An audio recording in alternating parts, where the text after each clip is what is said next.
حضرت علی علیہ السلام کے 4 خوبصورت اور نادر اقوال۔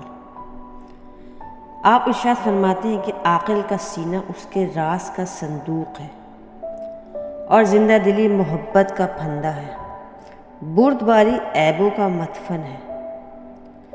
آپ ارشاد فرماتے ہیں جو شخص اپنے آپ سے راضی رہتا ہے اس پر ناراض ہونے والے بڑھ جاتے ہیں۔ صدقہ ایک کامیاب دوا ہے۔ بندوں کے دنیا میں کیے ہوئے اعمال آخرت میں ان کی آنکھوں کے سامنے کھڑے ہوں گے۔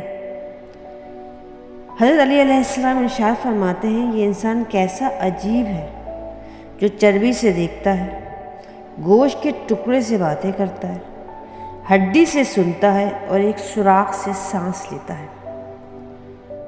امام علی علیہ السلام ارشاد فرماتے ہیں جب دنیا کسی کی طرف رخ کرتی ہے تو دوسروں کی خوبیاں اسے ادھار دے دیتی ہے، اور جب اس سے پیٹھ پھیرتی ہے تو اس کی اپنی خوبیاں بھی چھین لیتی ہے۔